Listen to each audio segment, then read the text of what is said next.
So, hello everyone here at Helsinki, and hello there also in the stream or video live recording of this event. Welcome to the final project presentations of the Summer Institute in Computational Social Sciences, or SICSS as we know it. So just to provide you some introduction on what we've been doing. Last week a group of students, which was actually larger than today, we've had some people leaving already until today. We went to Charmin and we had 1 week crash course into programming and computational data analysis and data science and something like that.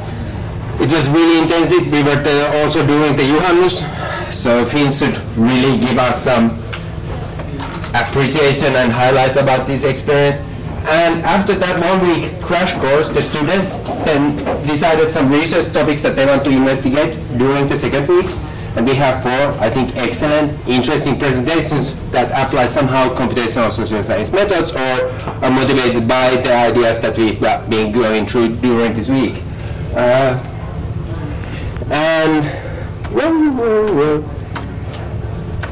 knows this already because I've been saying this quite often, but this is of course made possible through generous support from quite many organizations, including Helsinki Institute for Information Technology, Aalto University, University of Helsinki, Rajapinta the Association, and then Sloan Foundation and Russell Sage Foundation, who have been actually extremely generous with us.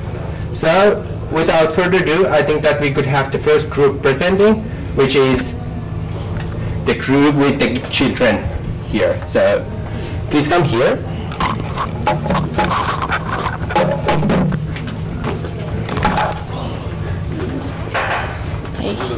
Hey. Oh, damn. Yes. It's only joining you. Yeah, that's alright. It's easy way.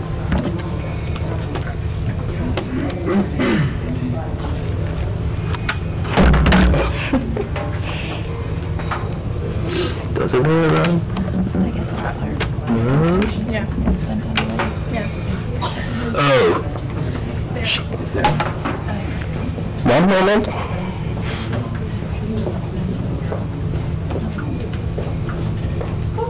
Where are we going to stand? I can stand over here and click, I guess. So I think that's that screen. This one. Okay.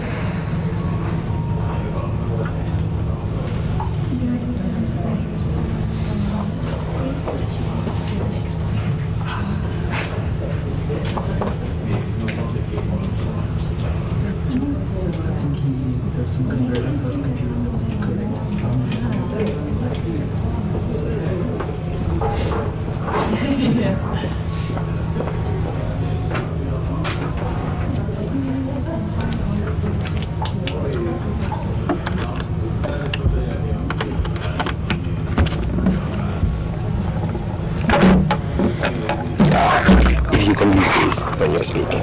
Okay. Can you please? If someone else is speaking. So just like keep it close to yourself. Okay.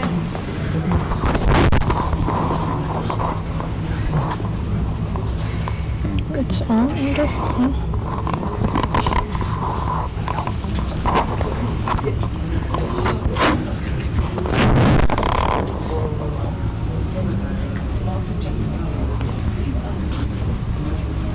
Oh, and before they start, the audience can use the Presemo system to write questions and comments to the presenters and also future feedback ideas. Okay, can you guys hear me fine? Yeah. Okay, so we are all 3 from environmental sciences working together, and we already had a bit of an agenda when we arrived at this course. We were hoping that computational social science methods could help us solve some of the problems we're having in our own research. And we decided that we wanted to compare the qualitative analysis we have done on interviews with Baltic salmon fisheries stakeholders with the quantitative approaches that topic modeling can offer us. So we're going to start by giving you a bit of an introduction as to what we have done already. As you may already know, climate change is expected, and in the Baltic region we're expecting longer growing seasons, more precipitation in the northern part of the Baltic region, less in the south, less ice cover, for example, just to name a few effects. And we know that salmonids in other parts of the world are affected by these type of changes, but we have no idea what's going to happen in the Baltic. No research has been done on this topic yet. So we need a first broad brush approach to figure out where to focus our research efforts. So we decided to focus research efforts using stakeholder knowledge. Since science doesn't know, we thought the people who know the fishery best might have some ideas where to start. So we did semi-structured interviews with stakeholders and asked them 3 main questions. The first being, what variables and causal relationships do you think should be considered when determining the impacts of climate change on salmon and the associated fishery? We wanted to know what goals they have for the fishery under future conditions of climate change, and what management strategies can be used to reach those goals. And to answer these questions, we asked them to draw us causal diagrams, and we helped coach them through this process. These are examples of causal networks. You may or may not agree with them, but just to give you an idea of how they work, we can start with this example here with winter connected to plant growth. So you can think of the arrows as meaning the word affects. So, for example, season affects light and temperature conditions, which in turn affect plant growth. And the thickness of the arrow represents the strength of effects. I won't go into that too deeply. But here's an example of a causal map that we ended up with from one stakeholder. They became very complex, seeing as there's biological, abiotic, and social variables included, and we needed some ways to analyze this information. So I ended up creating topics myself to group these together, and there's a few things that we can learn from these type of maps already. We get a view of the big picture of how climate change affects the fisheries system. We can understand what the stakeholders value, how they think they could reach their goals, and areas of consensus and collaboration. And they're good for idea generation and model hypotheses. But we wanted to figure out what to do next with this, because it's a very rich source of data, and we were thinking computational social science might be able to help us pull it apart and make some conclusions. So we decided to do some topic modeling and see if the computer could come up with some similar topics to what I came up with when analyzing these maps. And decide which works better or how do they complement each other. You guys can. Okay, so we decided to use this LDA topic modeling that we learned last week. And first we started it with processing our data, and we had, like Kelsey said, 11 different interviews, and we shared them to 11 different documents. And first we removed all the questions, so now we have only the answers left in the data. And then we started cleaning the data, first manually, then decided, okay, there has to be a better way to do this, and actually learned to do it with Python, to do the coding. And so after that we had cleaned the data, and then we decided to remove the words we didn't want to see in the data, like numbers, or then just nonsense words we didn't need. And then we write the matrix out of it. And then of course I can, before we remove those words, we removed all the stop words and punctuations and numbers and so forth with the codes, not manually. And then we made a vector of those nonsense words, which took us a while, and then Juho was kind enough to show us a simple code that actually removed those nonsense words, which occur too many times in the documents, and that's the lowest part there, which then helped us a lot. And from being a list of 11 documents, we made it into a matrix. And okay, and these are the topics that we got. Many of them didn't make particular sense to us, but we came up with 3 which were reflective of the data that we had, that I can remember at least a few conversations which revolved around these topics. This topic number 9 here was about growing season lengthening for salmon, and it talks about, it has words like south and degrees warmer, grow, long, salmon, egg hatch, and all of these relate to warming water temperatures, lengthening growing season, which would make eggs hatch earlier and young salmon develop and grow faster. So this topic makes quite a lot of sense. Topic number 8 was mainly about fish stocking and hatchery fish quality. So one solution that many stakeholders have brought up would be to stock salmon into the Baltic if they start to die because of climate change, and they were saying that this might not be a good idea because the egg quality that we have for hatchery salmon in Finland isn't that great, so it's not a good solution, although it's being proposed all the time. Topic 10 is a little bit more political. That one's about following international climate change agreements, which ultimately would help reduce the climate change issues that we see here in Finland as well. You have things in here like Green Party and agreement and countries and follow law, Rio, like the Rio Agreement, state care. So those we thought were all about this more political agenda with climate change. Okay. Yep. This one should have been first. Yes. Yeah. Sorry, guys. So, yeah, as we said earlier, we used the LDA modeling for doing this topic analysis, and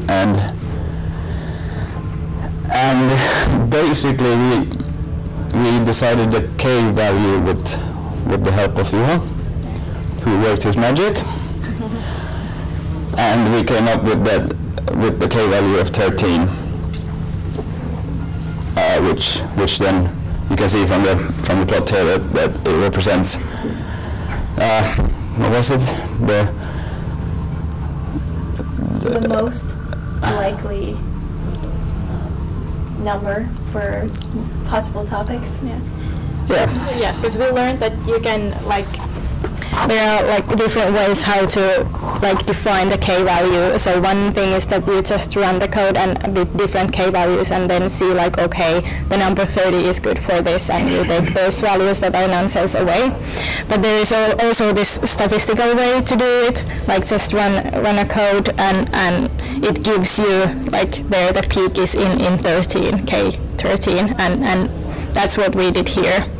And then for seed, there are also many different ways how to decide this, but we just use this random prime number generator in online, and you got the number, and that's the seed. Yeah. But it's important to remember those numbers should always be the same when you're running this code to replicate the results. Yeah. And it was a good experience for us learning to do this type of topic modeling, because we have not really been doing any coding before or using these kind of methods, so it was a really good way for us to start.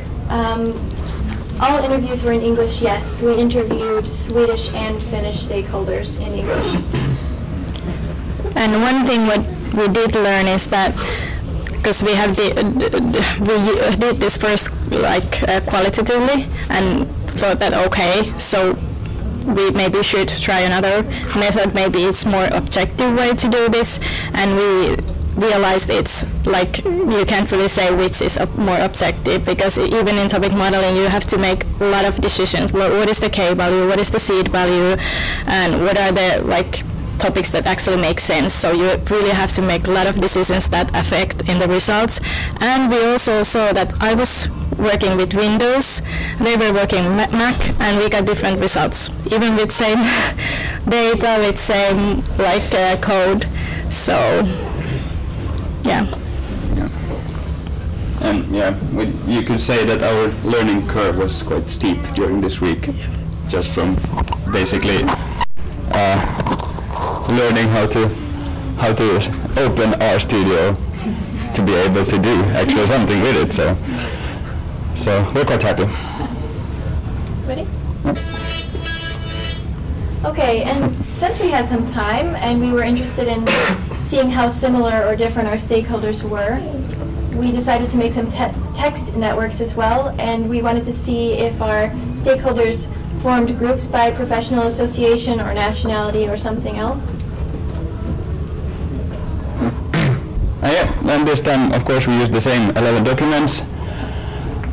We did the same type of cleaning of the data, but this time we didn't even go into the manual work. We used RStudio directly. And yeah, basically we just followed the instructions and we got some results. Okay, so it might help you first to know a little bit about who our stakeholders were. As I mentioned, they were Swedish and Finnish, 6 Swedish, 5 Finnish. We had one from a university, one from government ministry, one from international management agency, 1 anglers association, 3 county management agencies, and 4 different NGOs. And this is how our network played out, and they're kind of grouped together by color. The ones in the same color are the most similar. And this was actually pretty interesting because the 4 that you see here in the red, they're all Swedish, and it turns out that the ones labeled J, G, and I are all 3 friends. They're working in different fisheries-related professions. One is a manager, one works for an NGO, the other works for an extremely different type of NGO, but they all know each other and very well, and clearly they're speaking about similar issues that they've probably developed together. And then this black group here, A, E, K, and H, were also interesting because they were all Finnish, and the 2 here that were closest together were from 2 NGOs in Finland that have extensive collaboration. The green group was a mix of Finns and Swedes, and I really have no idea what connects them together because they seem quite different to me, having conducted the interviews. But the other 2 groups do seem very reasonable to me. So that was quite interesting. Can I add that we also tried to, so this is a network based on the 11 persons we interviewed, you interviewed. But we also tried to run the same network with the words used in the interviews. But we ran it for 3 hours yesterday and didn't give anything, and then we had to shut the computer and go to the sauna. So yeah, we're gonna do that probably next week when we're back at the office. Yeah. Shall we try to answer some questions here? Yeah. Okay. What did we learn? I think we went through that. Yeah. Yes, interviews were in English. What is objective? That's a good question. And I think that that's really come up in our minds as well. I think the idea behind objective is to remove your personal biases, but I think that's pretty much impossible in all science to do very, very well. And it's clear to us that as we said, between the qualitative and quantitative, there isn't really much difference in objectivity. Do you guys want to take another one or 2? What is seed? And next. I'm sure Juho will be happy to answer those technical questions. Okay. Which made it seem more interesting? Well, I think first we wanted to see like what this topic modeling, like what are the results. But now after we managed to do it, then we realized that okay, maybe it wasn't the right method for this kind of thing, and that's why we started to work with the network, and we were pretty excited about these results, and especially if we get the words, so we can actually see like which are the words that connect these people, so it would be even more interesting. Mm-hmm. And it would be pretty informative for us too, because if that word is something like, I don't know, temperature, and that's the thing that's connecting some groups, we'll know that that's an important aspect of climate change that we need to focus on and should be used for future research. So that's the idea. Do the edges in the stakeholder network represent similarity in your interview text? Yes. If there's connection between, if there's an edge between the stakeholders, then yes, that represents similarity. What you expect?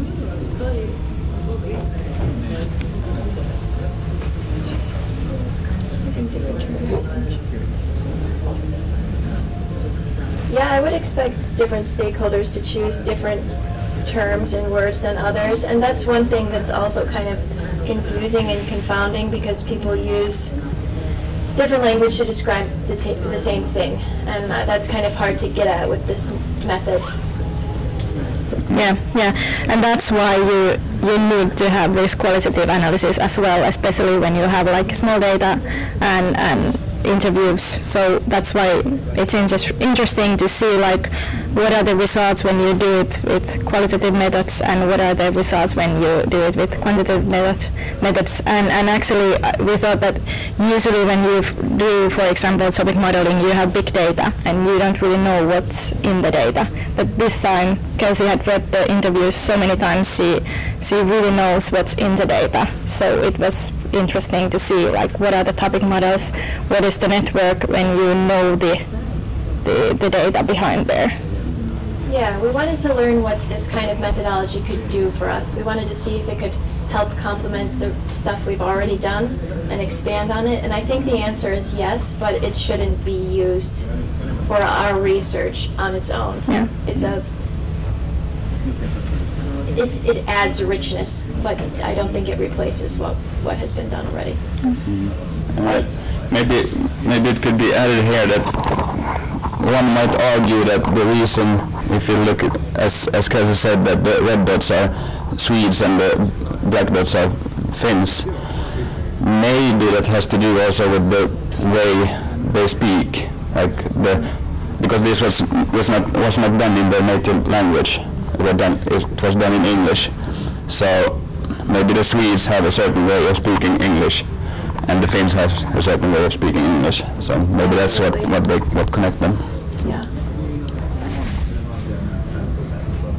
There's this question about the right method here, and I think it would be nice to have some more context. So could you either write in, or if you're in the room, could you tell what you meant by that question?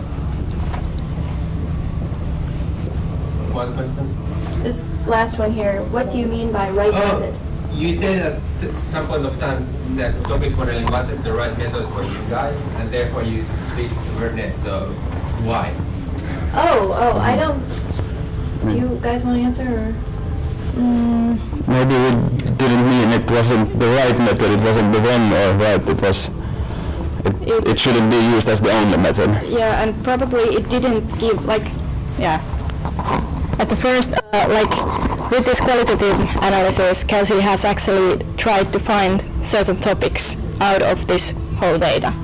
And first the idea was, okay, we will try this with this topic modeling method and see if these topics are pretty much similar or totally different. And then we realized, okay, it's a different method, the topics are really totally different, so you can't really compare those, and that's why we moved on to see, okay, let's see what are the results that the network analysis brings, and especially we were interested in the words, like if the similar words connect these peoples. So that's, yeah. Well.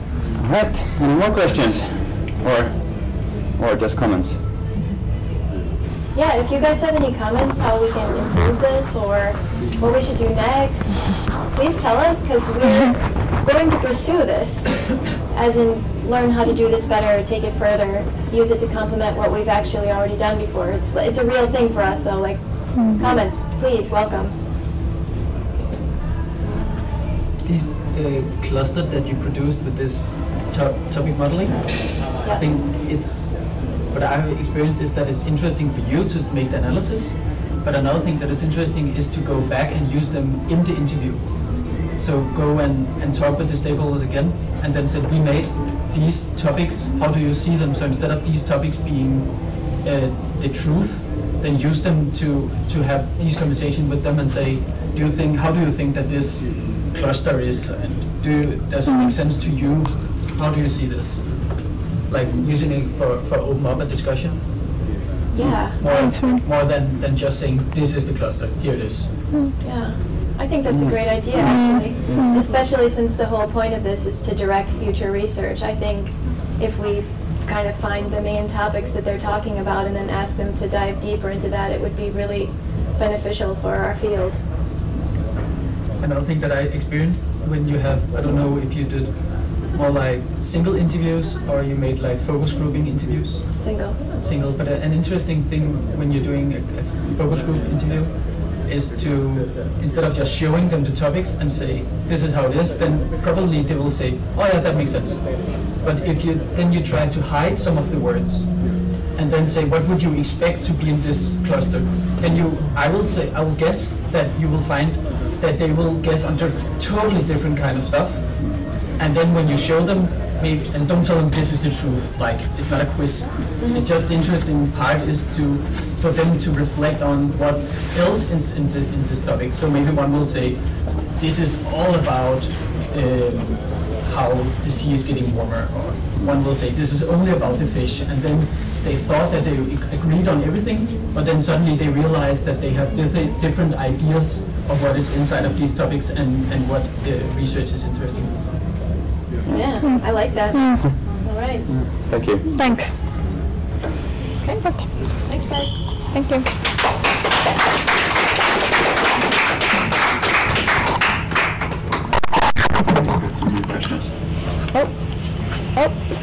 Are we done? Are we past time, or should we answer those? If you want to.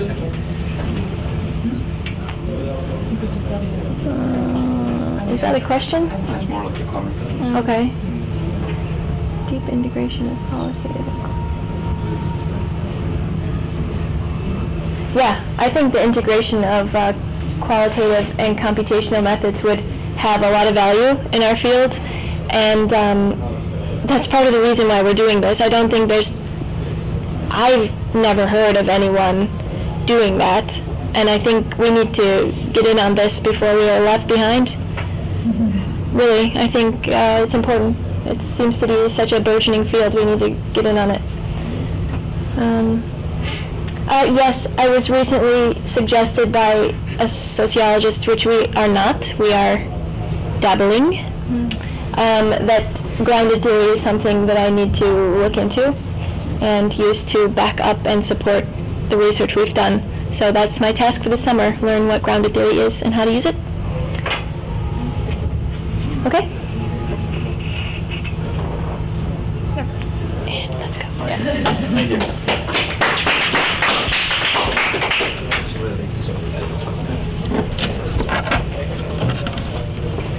So, next group, yeah?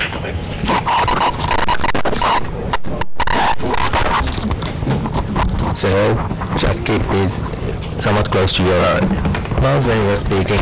You need to use the C thingy. No worries, I'll go and pick them. Sorry about this. I don't have my... What's up? I don't have my dongle. I think I lost it somewhere. Who's gonna start? Anyone can. Okay, at least I can see what the slide or I'm gonna find the slides. Are they? Yeah, sorry.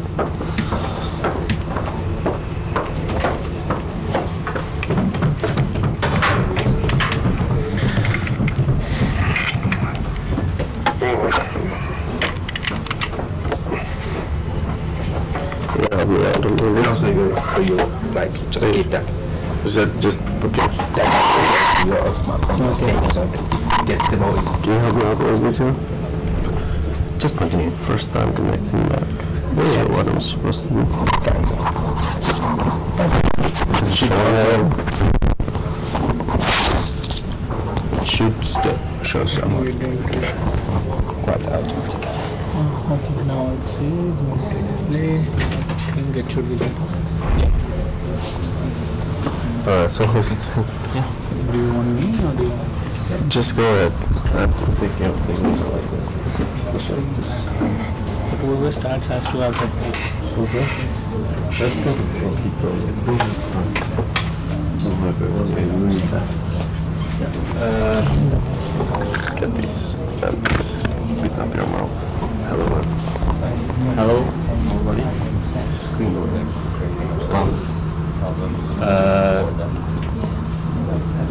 We have 4 guys in our group, two from computer science, 2 from social science. The idea come from always suggestion, which is finding opinion leaders in Facebook, comments leaders below the posts, but we changed our title and idea such that opinion changes in Facebook commenters, as we couldn't determine the individuals in the threads, so we try to find opinion changes in the thread. That is the idea of our project. Next. Yeah, social media is a platform for mass communication, and people try to be visible in these platforms. This creates a public opinion in the below the posts. As I said, our research question is identifying opinion changes in the threads, and we apply our model to Turkish elections of 2018 across 4 different news sites of Facebook. So the idea of this basically what we really did was that there are many news websites like BBC, New York Times, and then we also took one of the Turkish websites, and we wanted to initially analyze the comments which people write on an article. So the basic idea was, if there is some kind of an article, there are readers who would like to comment or have their conversation around it. But then when we started to look at those websites, we realized that actually they don't have any space for those comments. That kind of thing has really moved to Facebook. So most of these websites have their own pages. So BBC, for example, or NYT or any of these media outlets have their pages. So what we initially thought was, or the initial idea what we had was to try and identify people who, like in the middle of conversation, are able to like change the opinion or change the direction of the entire conversation. But when we tried to collect the data, we realized that from Facebook we could only get the comments. So not really who is saying that. So you can see it on the page, but you can't really say it when you try to collect the data. That's why we ended up changing our research question a bit to just identifying what are the opinion changes or the comments which what are the traits or what happens which causes such a thing, which changes the opinion in the threads. And then we try to study it from one recent event which was the Turkish presidential elections of 2018. So we found similar article on different websites and in different pages, Facebook pages of different media outlets, mainly BBC, NYT, TRT, and I don't remember Al Jazeera. Yeah. So 4 different, and then we try to see what happens. And yeah, maybe the next. Okay, so yeah, as we said, so we had like a bunch of news outlets. We collected the messages from all the most recent posts. I'm going to be a little bit technical here, maybe I can help you out, all of you, because this project itself, we didn't have that much time to make it like, to provide that much proof and stuff like that, so I think it would be more helpful if I just focus a little bit on the technical side. Data collection, we had some problems with Facebook API due to the recent changes they made because of Cambridge Analytica and stuff like that, so, but somehow, thanks to Matt, we managed to get through it, and we got the data. So basically our data consisted of 4 data sets, each one containing posts and the respective comments on each post for the last 4 years or so. So this is like the usual stuff, collecting the data cleaning and refining. We only picked these kind of mediums which Josh mentioned because of there was like most of the comments were in English, so it's the kind of more library to clean the data and to remove stop words and for stuff like that. So after that we did some, I would like to stop here a little bit. We had this other like approach. We thought initially we would just get this word distribution and just check like the whole set of the words, and then for each comment, for example, we would only increase by only one position of this vector. The vector was huge, was like 40,000 elements long, or words. And so basically comparing two vectors, each one corresponding to a specific comment, was very impossible, so we would end up just getting values like a 0 all the time long, using like different approaches to measure this length between two vectors. So yeah. And so after that we came up with the idea to use this doc-to-vec approach. There are lots of variations right now. There is text-to-vec, there is paragraph-to-vec and stuff like that. So basically it's the same idea. The underlying model or algorithm after this technique is a neural network. So with one hidden layer and stuff like that. But basically, yeah, so it manages to capture the meaning of the word based on its context and the context where it's used, based on its position with relative to other words, and it can provide like pretty good results. Like it can give a score from -1 to 1, like a precise similarity between words, documents, in our case comments, which can be assumed as being documents. So yeah, next slide please. So alright, so this is a fancy graph. So what happens here, it's dealing with negative spike. Alright, let's just focus a little bit on the graph itself, what it means. So this is the graphing of the, what we did, each one of these, the x-axis consists of comments. This is the title of the BBC post. It's regarding the whole, the title is "The whole police force was arrested following the murder of a mayoral candidate," something. So what we did is for each one of the comments, we calculated the similarity of this specific comments with 10 next upcoming comments. We chose 10 because there were some related articles and papers studying similar stuff, but not like exactly this one. And so yes, it doesn't have like pretty much like strong grounds. Like maybe the real reason was we looked at some article, we found the number 10, and then we realized they are also not given explanation, so we thought we'll just stick to it since it has already been done before. So there's no real logic why 10 is the right number, but that's what we found, and then we realized to go along with it. Yeah, exactly. So as I said, each point, each value is the corresponding similarity of the comment with 10 upcoming comments. So say this comment right here, for example, is, we can say, because this value is, the maximum can be 1, we can say is pretty much similar to the 10 upcoming comments and so on. What happened here is we got, I wasn't quite sure about the live stream. We have this somewhat like profanity maybe or something. I'm sorry about that. I thought it would be more private, the presentation and everything, but yes, so we had this kind of comments, which some of them, if you know Spanish, some are Spanish, I think, and stuff like that, so meaningless things, incomplete words and stuff like that. And this one is completely out of topic. So yeah, so we somehow had to identify this kind of negative spikes, and we had to remove, which we did, just by setting some, again, arbitrarily set threshold. Like if the value decreases immediately by this much, I think it was 0.2, you just classify that point as being a negative spike. So it kind of somehow, as you can see, like it kind of manages to catch all of these, well, most of these negative spikes or comments that actually don't make any sense.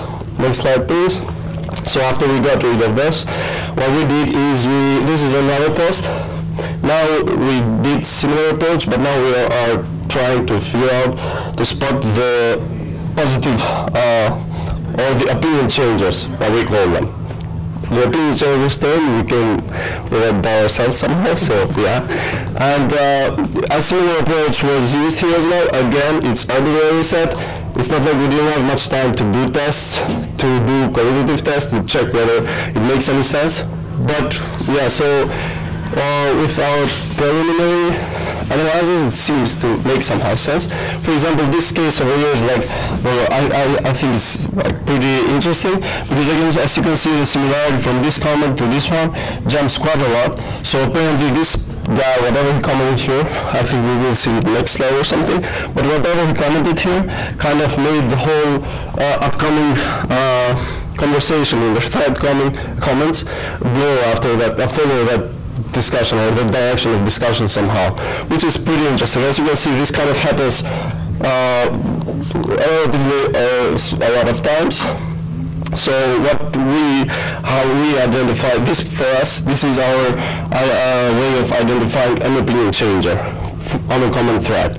Next slide, please.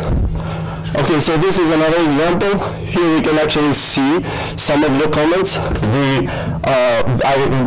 This comments over here consists. This is for this opinion changing comment over here.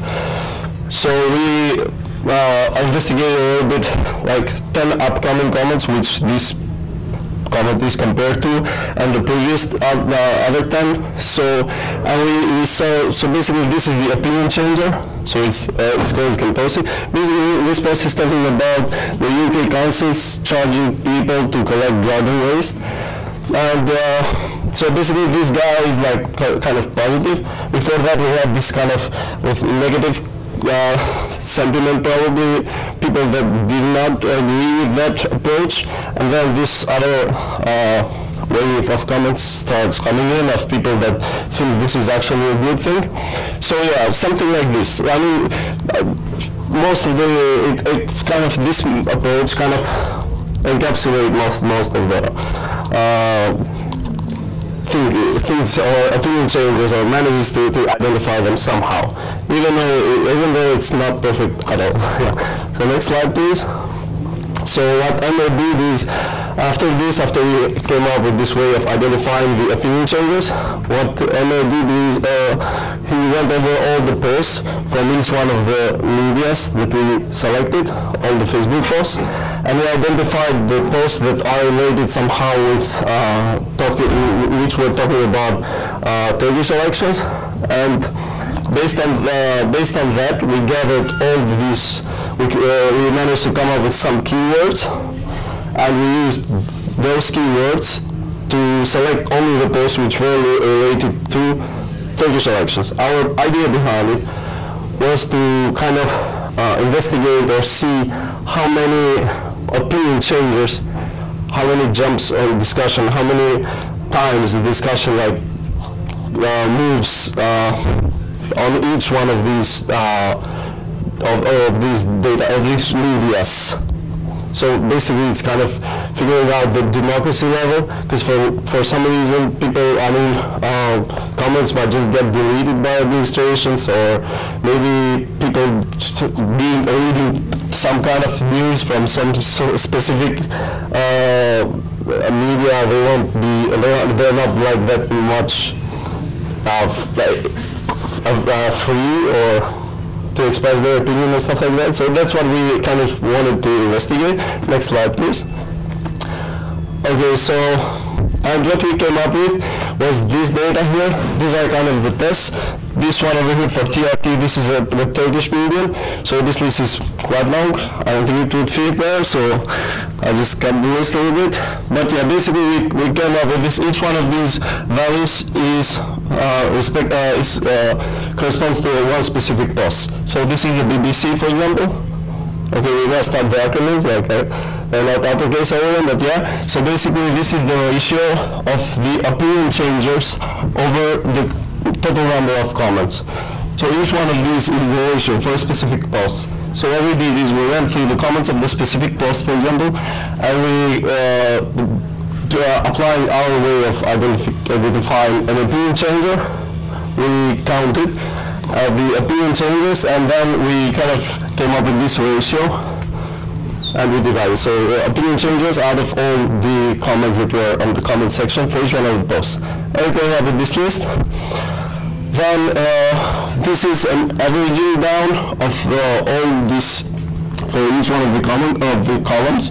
So for BBC, we have 3.4% of the comments, according to our definition of an opinion changer, are opinion-changing comments. BBC, New York Times, is 4.2%. TRT, the Turkish media outlet, is like 2.3%, which we find it kind of very interesting. It's like lower.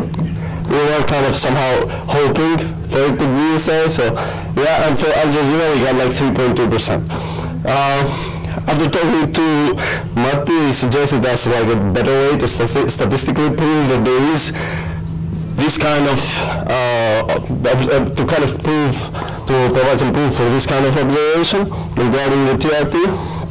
So basically, we had to compare these distributions of ratios, and just applying like the analysis of variance ANOVA wouldn't work, because this obviously, and each one of these distributions is not normal, which is kind of must for applying ANOVA analysis. So what we did there was this other Kruskal's test, which is very similar to ANOVA, but doesn't assume that the distributions must be normal distributions.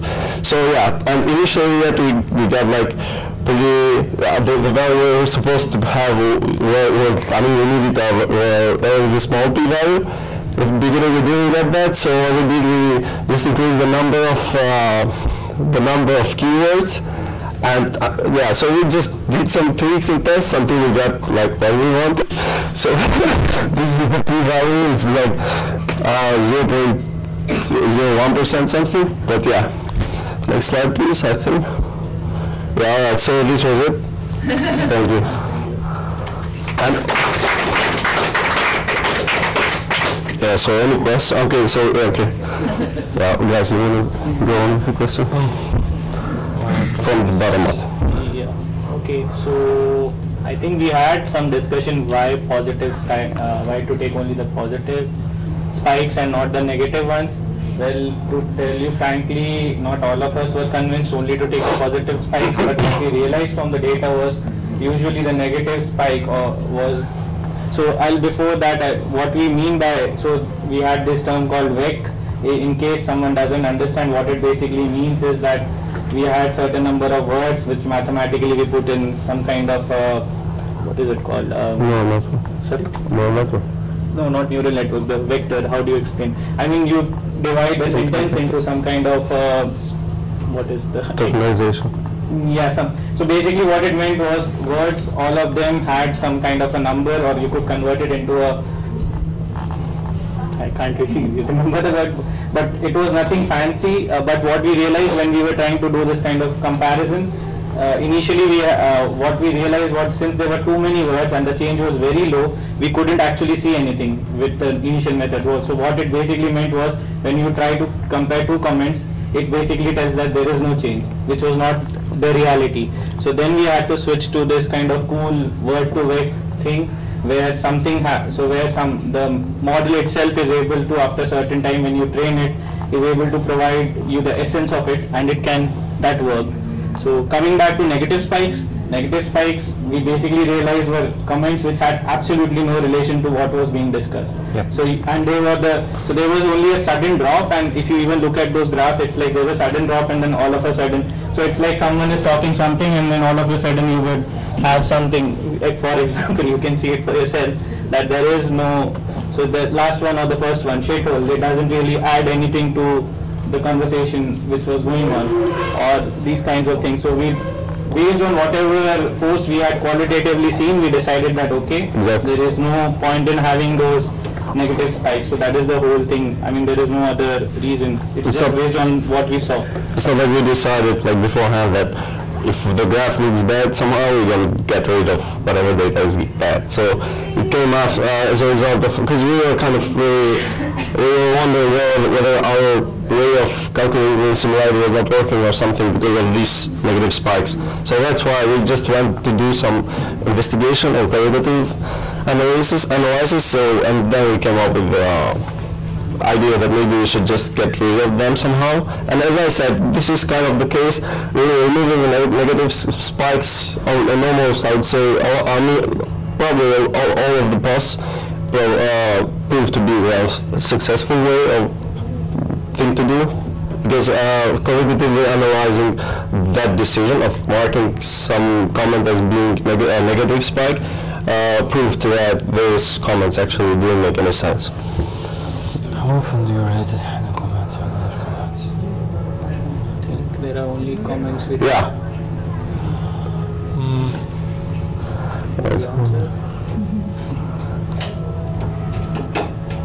I think in our we only relied on comments and not comments to comments, or was it only comments below the post? So not comments to comments. I can now this, as I said, this work of ours has lots of ways to be improved, lots of ways, which include I don't know, providing some kind of a proof, like providing some kind of proof on like identifying these negative spikes or opinion changes.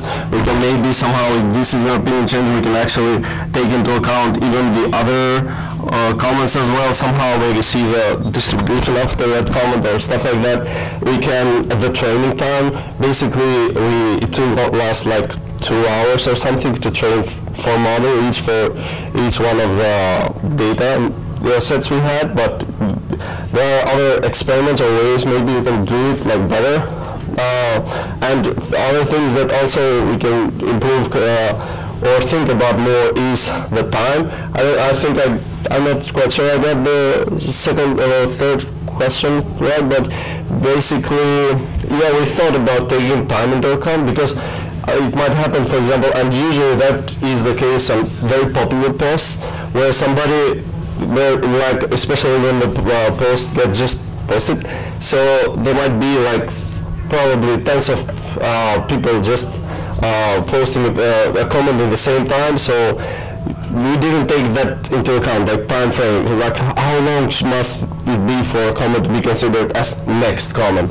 All these stuff, all these decisions need to be reviewed and argued way better in order to kind of move on with this project. I wrote that comment, and it's just, for me, it seems like that you think that just because you wrote a comment that you are having a discussion with all the other people writing a comment. But my argument will be that I'm not writing a comment to the other people writing comments. I write a comment only to the post. Yeah, so I'll get what so the idea of opinion changer is necessarily not engaging with the other user, but being able to influence the entire discussion. So you might be writing, so what we basically, initial idea was that, so there might be post which is actually related to, say, the whole police force is talking and this, but what you might be able to, so someone is talking really negative that, yeah, this should be done or something. You just write a comment saying that, no, it is really important, or yeah, it is a very nice thing. You just write a comment to the post, but what actually happens after that is the discussion somehow changes towards what you had written. You were not at all engaging with the audience. So you were just writing it on the post, but what really happened after that was the discourse changed, the tone changed, and that was the whole point. So that was, I don't know whether I got you right or not, got you the answer, but that's the idea we had. So you might be commenting only on the post, but your comment actually influences what gets discussed by others. So you might not be part of the discussion, but you are the one who actually changed the discussion. That's hard to believe, but that somehow is what we were able to see. Like, I'll give you a very simple example what happened, which we noticed. So if you have a post, all of a sudden people start tagging people, okay? And then you realize that after that, and it happened in many of these kind of things. So there were certain comments where basically nothing related to the post was actually said. It was like at the rate tagging some 2 or 3 person, and then you realize that after that the whole discussion has changed, and that is very strange to look at. I mean, there was nothing related, but that person, whoever tagged, actually caused the discussion to change, whereas he really didn't do anything related to that post or even discuss anything about it, but he was able to somehow influence the entire discussion which went on afterwards. First, we were thinking kind of to get rid of tags. There were lots of tags, but I didn't like that. But talking with the team, we kind of decided that maybe even this kind of tagging streak, maybe there is some kind of way of people kind of interacting with the post somehow. So, and yeah, we just for now, for the sake of this project, we just decided to leave them there. But yeah, it's totally, I mean, you're totally right to be skeptical. We're skeptical, right? It's like just an ongoing thing. We just, there was a paper, I think, that this person actually proved that there is some sort of, it is a kind of the first, among the first persons who comment on a post or whatever that is, somehow decide or like direct the ongoing conversation after that, but he was not going over the old comment just like we did. He was just focusing on the first comments only. And yeah, somehow he kind of proved that there is somewhat of thing going there. Yeah, so what does semantic similarity mean for you? Okay, so I mentioned a little bit before. Now, there are lots of techniques, as I said, where like everything is embedding. Even on yesterday's presentation, I think the lady was talking about embeddings, or before yesterday, whatever. So yeah, so everything gets embedded. So embedded means getting something and converting it to a vector. So there are lots of embeddings out there, and as I said, people are just coming up with, they make some slight changes on the technique or whatever, and they come up with a new name like text to vec, talk to vec, I don't know, sentence to vec, so yeah, but what this is, it is kind of really interesting. And the underlying, or what all of these techniques emerged from word to vec, which is pretty cool algorithm.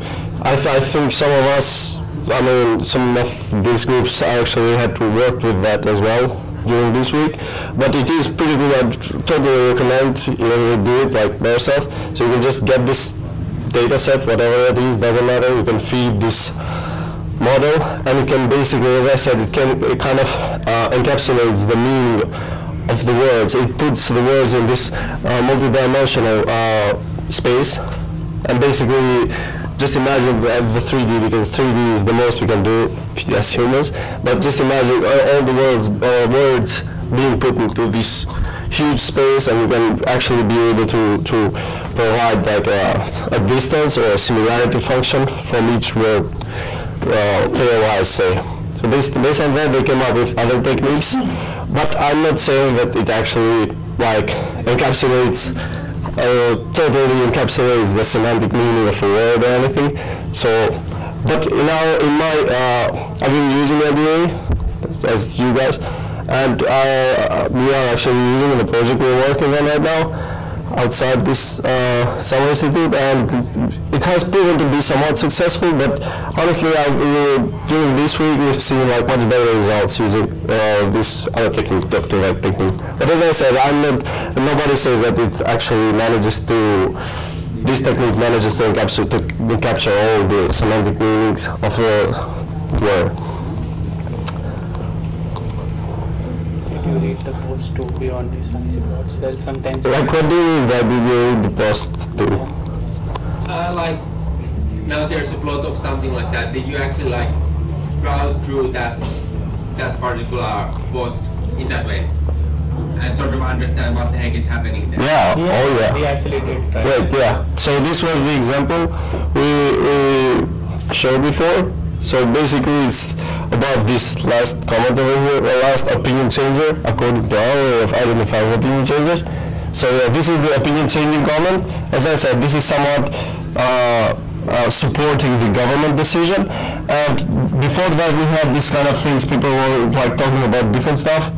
So after this comment, apparently most of the upcoming, or at least most of the upcoming comments were somewhat similar to each other. So people started to kind of move, the direction started moving the conversation started moving in this direction. So people started talking about this stuff.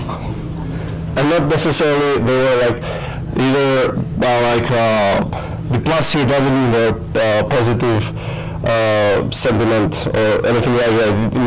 We are not considering that. We're just considering whether they start to talk about similar stuff. As you can see here, like the similarity is low, which means that this comments over here are talking about different stuff. Maybe someone might be tagging some friends over there, which, as I said, happened a lot. It's like, but yeah. So and then just after that we have this huge spike. So when people start talking maybe again about this, the whole the post, what the post is about, or yeah. So this is like the example we provided, and there were plenty of them, but we were kind of picky, trying to figure out the one which better explained or better showed what we wanted to prove. So we were kind of biased, of course. Yeah, we did read the comments to some extent beyond the fancy blocks. Yeah. So okay. That's it. Thank you very much. Thank you.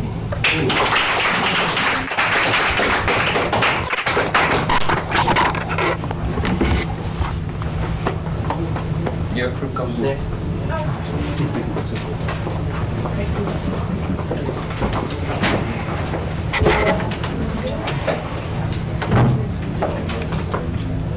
What kind of thing does that mean? Am I directly? I have it over there.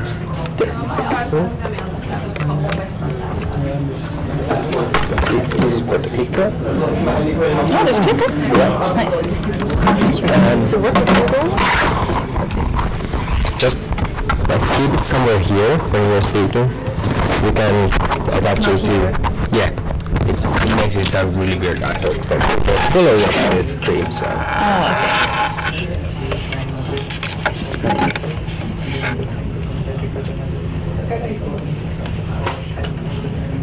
My computer is Needs to be connected? Or is it have enough battery?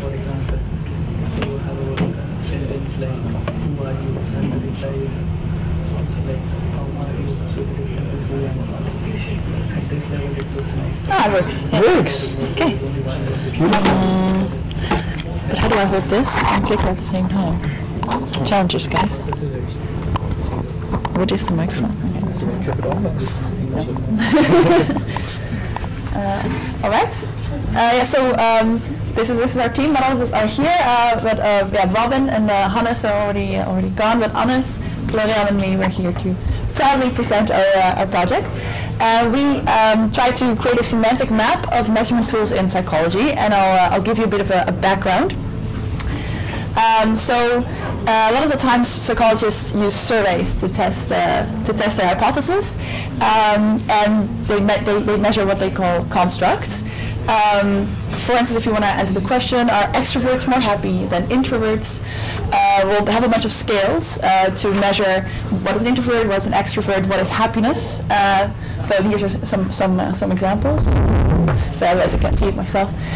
So this is, for instance, a happiness scale with these items being, I seldom feel blue, I feel comfortable with myself.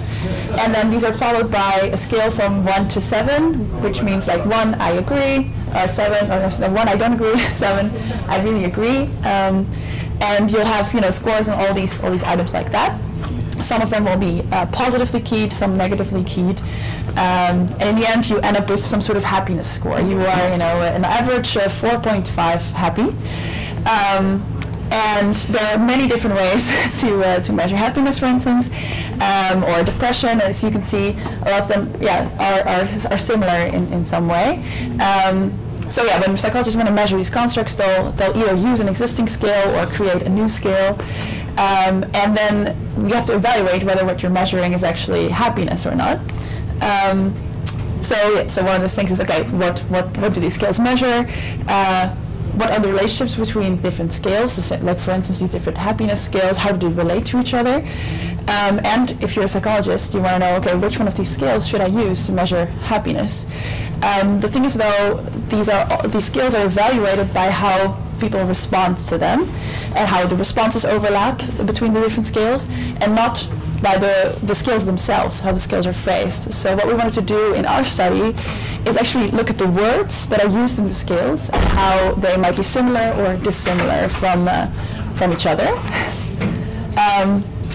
So what we're doing in our study is compare different psychological scales based on their semantics, based on the words and the similarity and other stuff in the words used in the scales. Oh, looks like that's crossed out. So again, so we want to see what overarching phenomena are measured using these psychological scales and how those scales relate to each other. And we'll do this by running all these. You'll see what kind of analysis we did, and we've created some networks to connect the different scales based on different metrics. And our goal in the end is to create some sort of application that people can use to decide what scales they want to use in their psychological research, or see how the scale relates to other scales. A more practical tool if you want to measure happiness or depression or anything. So what we did is is collect a bunch of different psychological scales. We scraped them. I'll show in a second how we did that. We used topic modeling to see what overarching topics there are in these psychological scales. And we used network analysis to see how the scales cluster together and to visualize this. Like I said, we're going to make an app. We haven't yet, but we're planning to do that after this week. And we made sure we pre-registered at least the ideas, because a lot of it was exploratory research, but we are big advocates of open science and reproducibility in science, so we wanted to pre-register our research questions and our ideas to some extent. Okay, this is what the data looked like. So there are some websites online with a bunch of different psychological scales. So this website, IPIP, has 400 and, can I point? No, I don't know.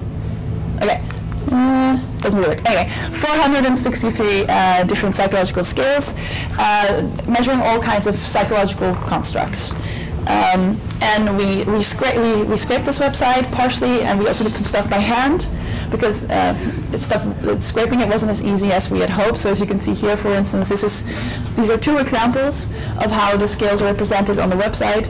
And so, sometimes it was in a table of a different format than other times, with different subscales, etc. So we did most of it with scraping. Other stuff we copied by hand. And in the end, we ended up with data that looked like this. So we had the scale as a one column with different subscales in the scale. The second column was all the items in one scale. So we didn't make a distinguish. So as you can see here, I follow my goals. I always want to win. Those are actually two different questions of one scale, where we grouped them all together per scale. Does that make sense? Okay. If it doesn't make sense, let me know. Okay, the first question, what is it that psychologists measure? Okay, so to assess what psychologists measure, we applied topic modeling. And the idea of topic modeling is that you take all your text and you make one long vector where you say, does this word occur? No, 0. Does this word occur? Yes, twice, so number 2. So you get this really long vector of words for every document. And what you then check is which of these words correspond to different topics. So then school and students is, for example, the education topic, and director and cinema is then the movie topic. And that's really nice because it can kind of disentangle that director here means a movie director and not a principal at a school. And after you have the topics, you can then also check which documents, so in our case, which scales correspond to which topics. And we thought this was really nice. This is just a visualization in a word cloud. But what you see here on the very left is things like imagine, love, experience, interest. So it's seeing something very positive, very curious. Then you have something that's more related to impression management, gain, people, person, impression, status, respect, and so on. We have a drinking cluster with alcohol and drinking. Something about playfulness, happiness, laugh, joy, like laughing, not the other laugh, and so on.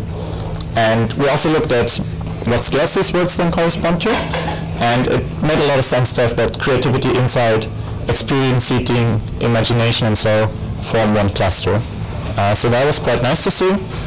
Just as another example, the scale is about drinking food related and being hypomaniac, so generally very excited. So that seemed to make a lot of sense. Our conclusion from that is that we could apply topic modeling in this case to show overlap between scales. But we felt that kind of confirmed our idea that this might be a problem, because there is more than 400 scales and there's only 82 topics. So there seems really to be a big overlap, and then the question is, what does it mean if you study a specific construct, right? Are you really studying that construct? Are you studying other constructs? Do you need all the words in your questionnaire to study that construct?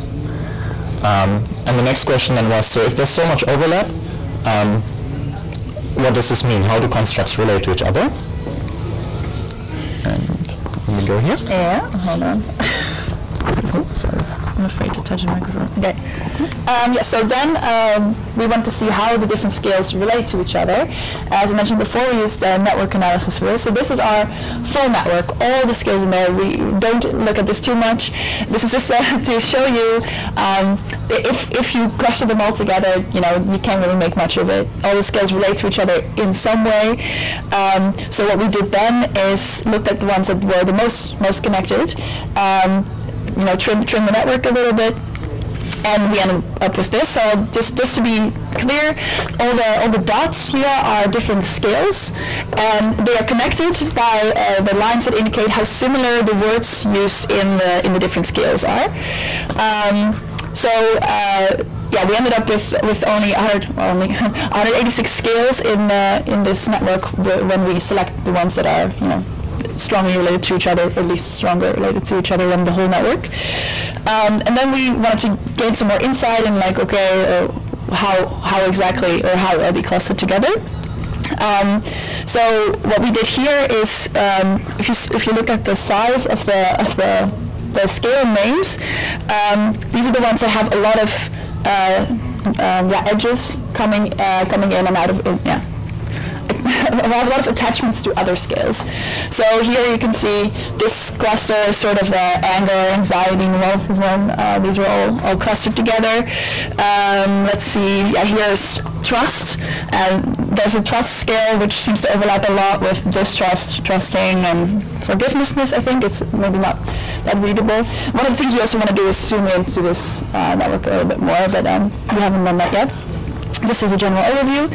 What we also did in the same network is look at the betweenness, and betweenness means how one scale is acting sort of like as a bridge to all the other scales. So that's the one scale that connects to the other scales. I hope that makes sense. Yeah. So as you can see here, there's some scales that sort of guide this cluster, make sure that they are connected to other clusters. Anything I should point out in this network specifically? No. Anyways. So and then what we also did with the same network is we looked at the emotional language used. The red dots here are very emotional language, and the blue ones not emotional at all. So the red ones are both positive and negative sentiments. And then also you can see, for instance, here this. Let's see, what did I want to point out? But okay, so the anxiety, anger, patience, those are quite red, so quite emotional. With neuroticism, there's more blue. So you can see also that the language used in those scales are of different emotional value. Okay, I'll pass it on to Agnes. Thank you. So I think what we spent a lot of time doing at this institute, we try to apply as many different kind of method as possible, different kind of networks, but what we didn't do that much was to have this qualitative zoom into the network. So this is just a very basic try to zooming in. So for example, if we look inside this heart, there's this, we saw before, there's anger and patience, like there's a network over there.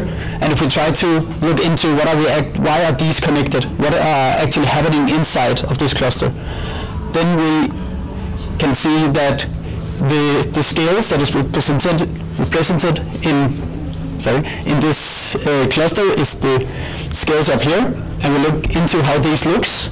They looks like this. So this is the different scales, and the red heart is now showing that the same item is on all of these scales.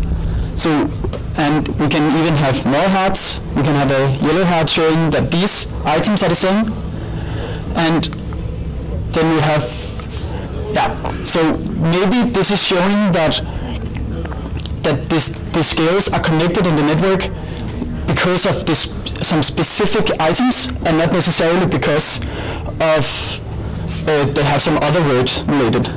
But there is some words, maybe there is something about tempo and timbre, so maybe it's not only to have the exact same item, but also because of this that we also hope for that they will be clustering together because of other words inside of the items. And what is the question mark here? That's actually, I would say, a good thing that those is not directly connected, like I would have expected this to be a red heart or a yellow heart over here, but that one is also a part of the network at the specific cluster, but it's not. Yeah. Is this visible for people? Yeah.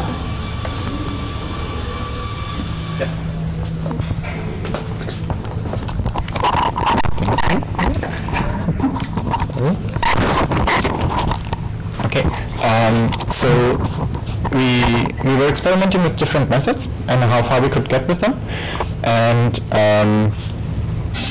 they relate mostly to how often words occur, how often they co-occur. With topic modeling, they relate a bit to, they capture maybe a bit more, so they get a bit more at meaning. But one thing we haven't really looked at is a technique that, as Ariane said, really tries to get at the semantics behind the scale. So tries to get away a bit from just word frequencies, and that's word embeddings.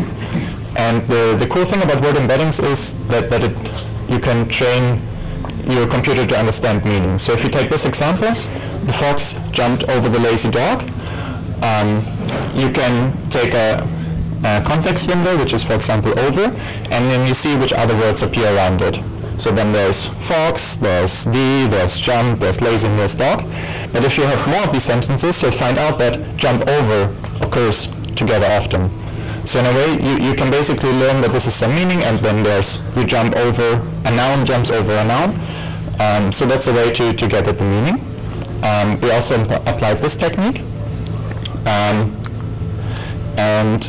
now we're kind of discarding, I'll get into this later if there's questions about that.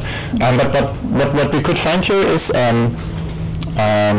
used Wikipedia entries as a training data set, because our data set was rather small. So we didn't have like hundreds of thousands of scales, we just had a couple of hundred scales. So we used this Wikipedia entry to train our machine, so that it would learn these relationships between words, and then we applied it to our data. And we checked basically the topics that are given in the Wikipedia entry. Do we find which words from our data set correspond to that? And the idea would then be to have a pre-trained list of topics basically, and then we check which scales correspond to that. And one example here is some outgoing cluster where we have scales like assured dominant, which is you do most of the talking, you like to be at the center of interest and so on. Other scales is you like to party, you're extrovert, you're introvert. So because we do an introversion and extroversion scale probably are closely related because they use similar words. So that was also really interesting to see that we could get somewhere with that. And what we should say here is that this is a very selective example. So there were other clusters which just didn't make any sense. And what we think is going on here, that the Wikipedia entry was about historical context, while we have psychological scales here. So the topics from the Wikipedia context just don't really match our own context. That's one option. And yeah, we'll get at the questions at the end of this. Okay, so then maybe we can anticipate, like, so what did you find out in our conclusion? So what we see is that there's classes that emerge, and that makes a lot of sense. So that extroversion and introversion are, for example, together, they talk about similar things. Or this assured and dominant, leadership, respect, all these, they cluster together, that makes a lot of sense. And our contribution was basically to show that that's not just from people's responses on these scales, but we can already see that from the semantics here. What was also interesting to see is when we looked at the network structure, that there were some scales that really seem to be at the center, that seem to be connected to a lot of scales, and there seem to be some scales that are more at the periphery that might be rather unique or rather uncommon in the rest of the cluster. Yeah, it was also interesting to see that emotionality mattered, so we could see a difference in the extent to which different scales used high valence emotional words, or whether they were more neutral, like whether you like orderliness, for example, on the neutral level, or whether you get excited.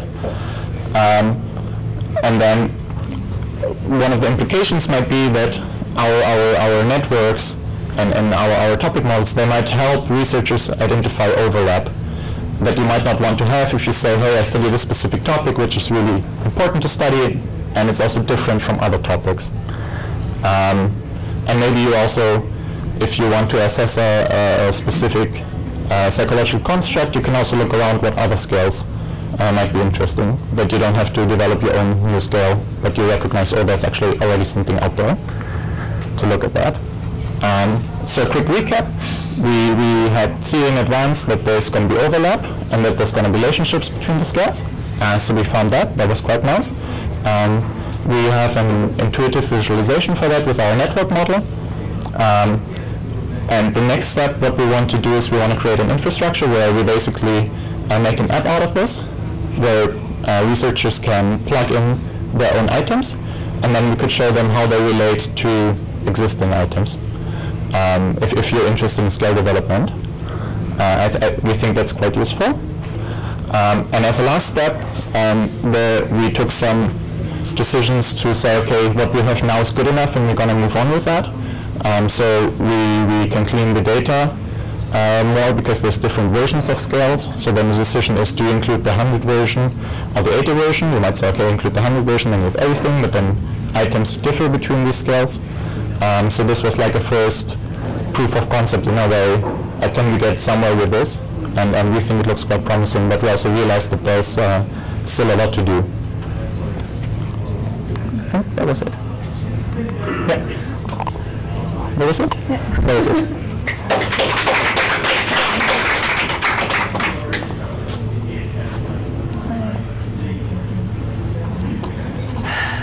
What's the best method? Oh gosh, okay.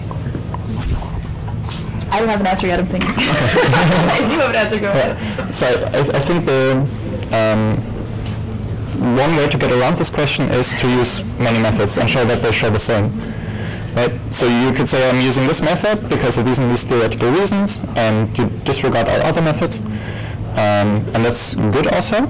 But you can also say, hey, I use these methods, I believe I can use them in this case, and they all show the same conclusions. I think that's also something strong. And what didn't make too much sense is the word embeddings, how we used them here. Because we disregarded the document structure, because we used a training data set that was just completely unrelated to our own data.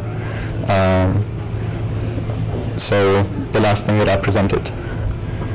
If you want an answer, what's the best one, that's not it. So for now? For now, yeah.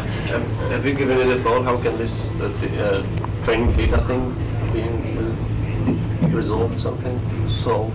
Yeah. So, well, yeah, we I don't know, some source of this kind of data. I really like the visualization, by the way. Mm-hmm. And another question: how did you pick the thresholds to get rid of some edges? Yeah. To show only 185 scales. Actually, I had a question. It's again related to the network. Can we go step by step? Because it's a question. I really did not understand how exactly what do the edge exactly represent and what do the nodes represent. So if you explain that way. Should I go? You can go. Okay, I can go. Okay, so this is basically the number of times that the same word occurs. So it's not a directed graph, right? It's an undirected. Yeah, it's an undirected graph. Yeah, it's an undirected graph. There's no implications about causality here. It's an undirected graph. Your question was how could we improve the training data? So one idea might be to scrape Wikipedia entries on psychology and on personality traits. So then we probably get like a description of the traits in a more rich format in a longer article. That would be an idea. Yeah. Yeah. And also there's something like LDA 2VEC, yet another 2VEC. We started trying it out, but it is still being actively developed. So we couldn't quite get it to work. But the idea is basically to combine the great aspects of Word2Vec that your machine gains additional understanding beyond word frequencies, and still retain information about the fact that different items are part of different scales. Yeah. So that would be something cool to do in the future. Thresholds. All right, thresholds. So thresholds is any scale that is not. What's the threshold? I think any scale that didn't have a relationship to another scale was not shown here. And then my guess would be that the threshold is 0.0. It's pretty low, I think. I think it's 0.07 or no? Did we set it? Oh, we did. Oh yeah, we did set a threshold. Yeah. We tinkered with it as well to see like, okay, what gives us information? Yeah. Because there is going to be either too many edges or too little to interpret them all. And we thought this was a good one, but it's quite arbitrary, absolutely. Yeah, but still it manages to capture like most of the groupings, the clustering. The next slide I think was very fair. Yeah, and this is probably also a bit of a visualization thing. So if we go back to this, it's the same information, just that there's too much overlap, so we can't see any difference. And all those on the outskirts were all like thrown out. In the next step. Yeah. Nice. Thanks. You used R to create these. I mean, which library or which package did you use to create? This, QGraph, iGraph. Yeah. Maybe So you can try. Just a suggestion. Maybe you can try NetworkX. You might get really cool, easier way to, and then use Gephi, because at some point, if you want to make it interactive, there are already these kind of. So NetworkX, you can create a GXF file, and that there are already like certain apps or extension plugins which make give you at least an interactive JavaScript file, which you can already like from your graph itself. You can do many things without really having to code much or do anything. yeah. You had some experience with Gephi also, right? Yeah, we talked about it. Yeah, we talked about that. Yeah. You can also do that in R, but yeah, I think Gephi might. I've focused on visualization for a longer time, so it's nice to check out. It's more interactive. Yeah. Like that. Yeah. For now, we thought this was good enough, but you have a good point. I think we can make it a lot more interactive and also informative in that way. Yeah. It's a good next step. Yeah. Other questions or comments? Should I applause again?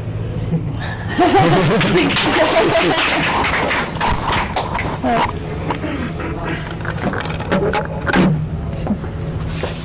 So you unplug it?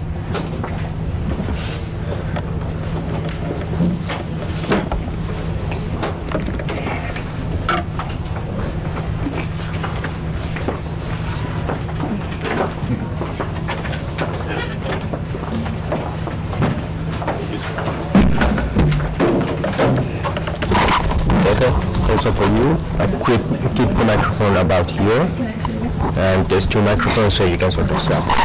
Thank you. And here's the clicker, if you want to use the clicker.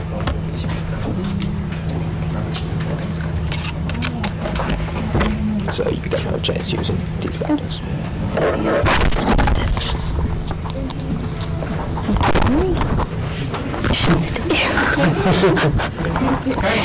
Beautiful paper slide that came after the questions. So thank you. Thank you. You can share it on Twitter. Yeah. You sure? Thank you.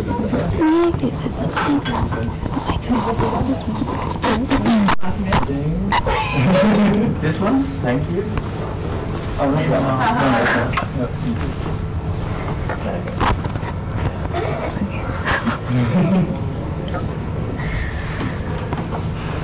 Okay, so in these 4 days we were trying to compare criminal justice algorithms with public perception.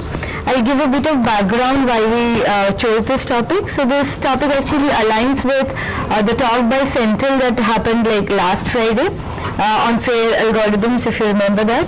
So there has been a lot of buzz about like fair algorithms and in general with machine learning algorithms, because machine learning algorithms are now directly impacting our life. It is being used for hiring, it is being used for deciding whether a person should get loan or not, and nowadays it has been also used to decide whether a defendant can be given a bail or not. So this algorithms directly impact social life of people.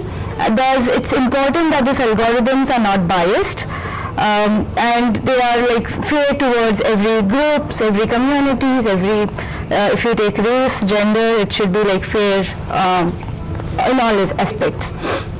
So with this background, we started looking at this problem, and what we did was we analyzed this data, which has been heavily studied. It's called Compass data because the data basically contains some history of the dependents. We'll say it in details in a minute, but main thing is it also has a score that this Compass algorithm gives to each defendant. So the higher the score is, more the person is riskier to reoffend. So this is the kind of score that this algorithm Compass gives, and this data has like all the defendants and then the score of Compass, and also the true label, whether or not they actually committed another crime. And as a computer scientist, I just took the data and I was running for some feature selections just to see what are the features which are important. So we'll discuss what we got in that. Then comes the most important part, which is fairness matrix. So how do we decide if a data is fair or if the output of an algorithm is fair? That is like a big question and still an open question even in the community. For the last 2-3 years there has been a lot of papers on justifying why this fairness criteria should be there. So we wanted to explore some of those, and we did in this project. And finally we wanted to know that what is the public perception about whether a person needs to be put in jail or given a bail, and what is the public perception. We ran a survey for that. So that's the outline. Okay, so a bit about this Compass data. It is a 2-year data which is publicly available. It talks about some information about defendants, and there are 7,214 defendants in this data, and it has information like name, age, race, sex of the defendants, criminal history of them, and the charge details. So whenever they are charged for the first time, what was the charge type, what did they do, when was they arrested, etc. And then they have this Compass prediction, the risk score that this criminal justice algorithm gives to these defendants. And that Compass prediction score is also given to us, and then the true score. So over the 2 years, did the person actually reoffend? So that is also given to us, like what was the type of offense and when was they rearrested, etc. So this is the data that was given to us. So the first natural question is, what are the features which are most important? There are 2 ways to do it. One is bottom-up approach, where you actually look at the data, try to understand more in a social sense, like what are the features that can actually influence the prediction of whether or not they'll reoffend. And then you take this data and run regression model or something, try to fit. So there is one approach. Another approach is to use some cool feature selection algorithms and directly see that what are the most correlated features with the with the actual label, that whether or not they have done something. So we looked at this correlation matrix where we take the correlation between each pair of features and then try to find what are the most correlated features with the final prediction. And we got some of these scores. So the decile score and decile score are both given by the compass, saying that how violent that person can be, and overall what is the score of that person. And then it is also dependent on age and the type of the degree of charge. So by degree, it's like was it a serious crime or it was like not so serious. And then there is another nice algorithm that we explored. It's called Boruto algorithm. So we must be aware of like random forest. So this is like a wrapper around random forest. Here what happens is you start with the entire data set, like with all the 53 features, and then you can introduce some random columns with random numbers. And what you do, you run a random forest and see what are the features that has higher influence than this random column. And you just choose this and reject the other features. And you keep pruning this until it converges to some value, and then you just have a small set of features. So this algorithm is better than random forest because it's kind of a wrapper, and most of the time, so in random forest, every time you run it, you are not likely to get the same set of features. The Boruto algorithm, almost after every run, we were getting the same set of features, because it is kind of a wrapper around random forest, and it does a lot of computation. It takes a very long time, but yeah, it's more reliable than random forest. And these are all the features that we found that were like really influential in deciding who reoffenses or not. And what we saw is that sex, age, race, all are kind of correlated in the data. So the next question is, can we say that the data is biased? Is this possible? And then we had a lot of discussion around what is a good fairness matrix, and we looked at some of the papers. But before going to the fairness matrix, let's look at what the distribution of different race in this data looked like. So of course in the data you can easily see that there are like 51% African American in the data itself, and 34% Caucasian, or let's call it whites. So 34% white and 51.2% African American was there in the data. And then if you look at the compass scores for these races, so blue stands for a low score, which is like a score of 1 to 3, and orange stands for a score which is like higher than 8 or higher than 8. So you can see the distribution that many of the African American was given very high score by compass, and again many of the Caucasian, not that many of the Caucasian were given a very high score by compass. Now there has been a debate around whether this is fair, and if not, how can you say it is not fair? There are papers that show that if you look at the accuracy rate, it's like nearly equal for both African American as well as Caucasian. But then there's a debate, is accuracy a metric even to justify fairness? I mean, you're trying to be more accurate, but are you being fair towards them?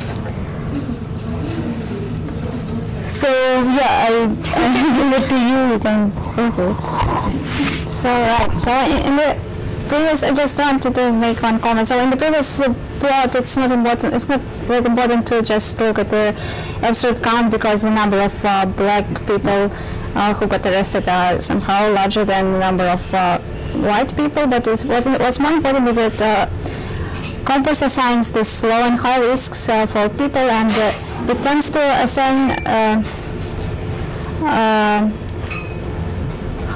proportion of a high risk to low risk for African American is much larger than this proportion for the white people. So somehow the compass treats black people as like more risky for society. So this is okay. And now we compare these scores with the real recidivism rates counts. So the left-hand picture is for compost and the right-hand picture is for real counts. And we also have this table with false positive rates and false negative rates. And if we look at the table, then we can see that false positive rates for African American are much higher than the same rates for Caucasian, white people, and vice versa is about false negative rate.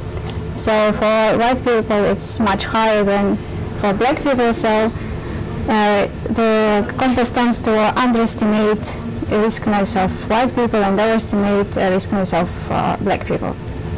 And maybe if you could just tell again what the false positive rate is, just to clear it up. False positive rate is a percentage of positive labels, high risk labels assigned to people divided by total number of people in the group.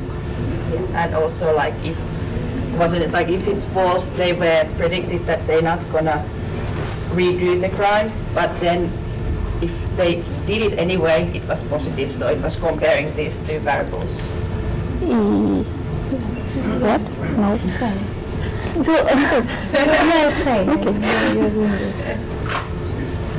Okay, fine. So then right. I actually don't remember if you said about survey. Yes, you said. So there was an idea to make a survey and ask people to rate people to answer a question whether this particular person is likely to commit another crime or not. And we wanted to consider compare this opinion survey with Compass. So here we reported the accuracy of people. So this is opinion, recidivism count,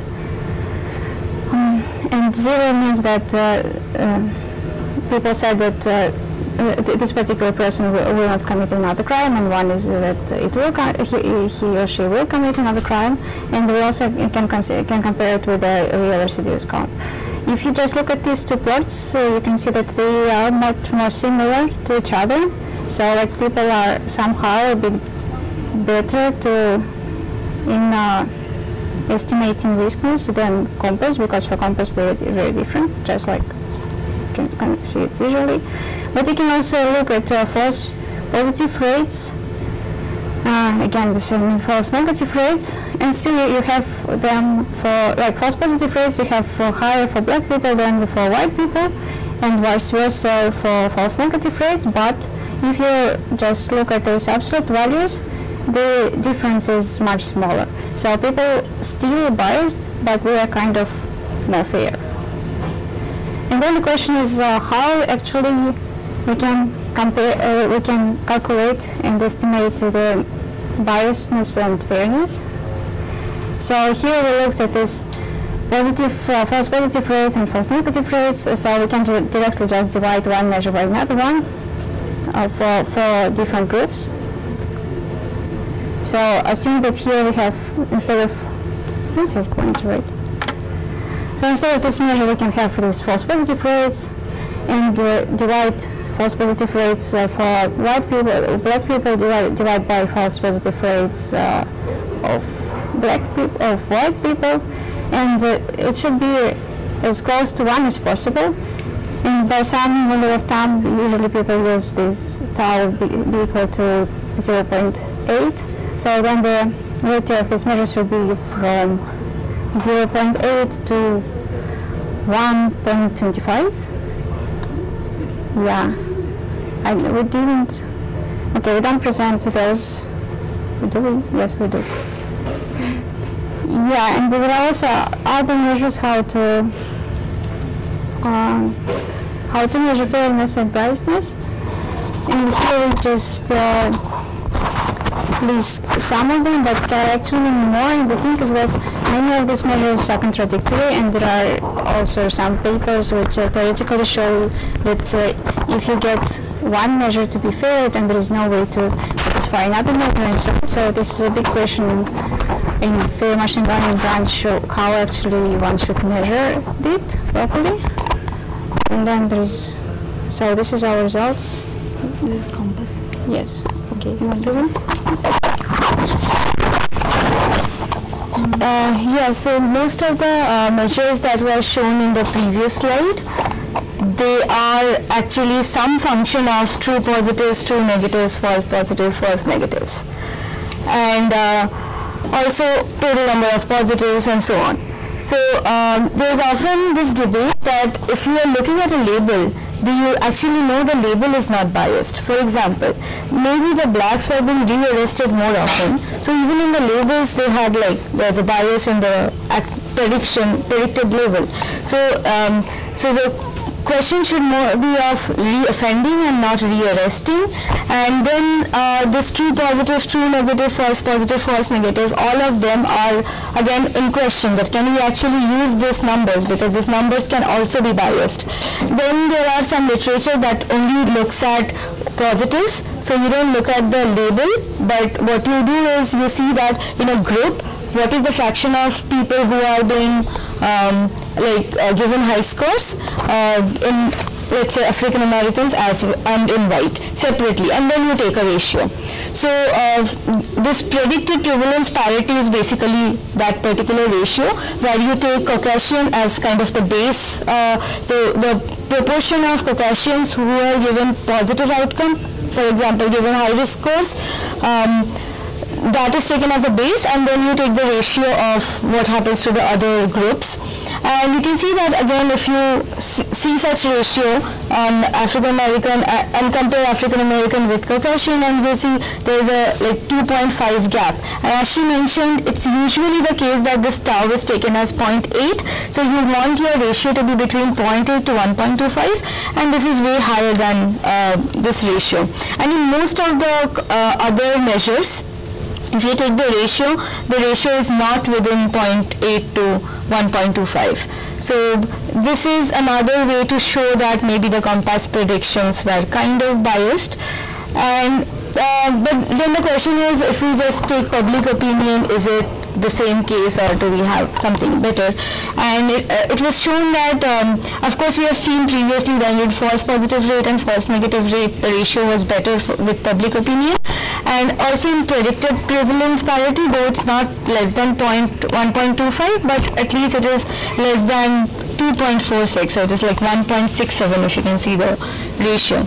And same similar things, you can see similar behavior for all the other kind of famous measures, that generally public opinion values the ratios are lower than that of compass predictions, which says that public opinion is more fair towards this population.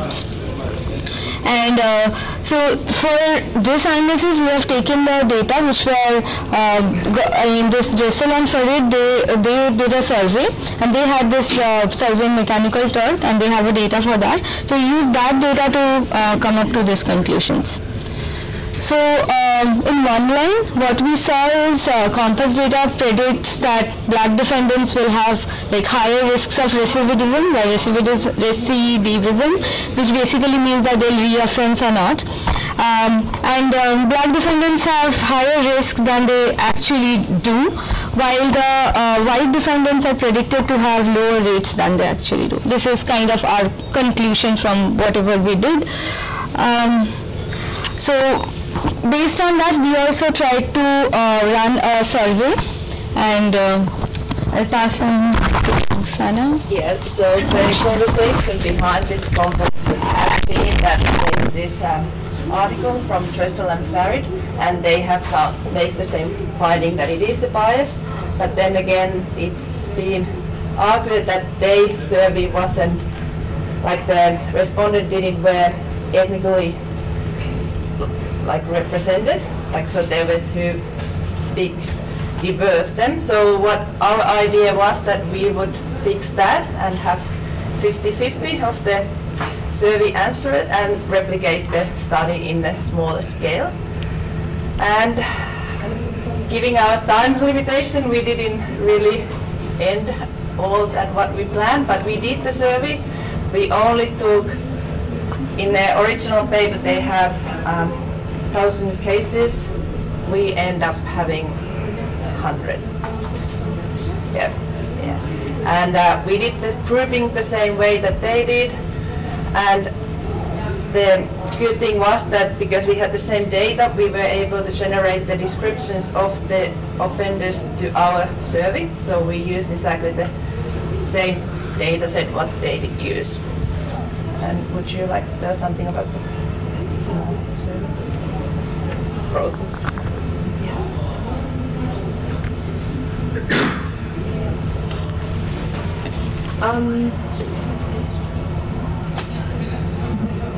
Yeah, we didn't really get that sort of many answers yet because we only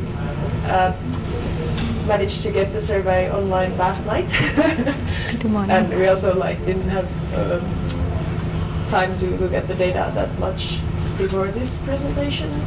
But we did sort of restrict the survey to, was it 50-50 black or African American participants, so we could get this more non-white respondents, because in the parade they said that they didn't have enough non-white participants to sort of say anything about that difference. But hopefully we have can see something interesting.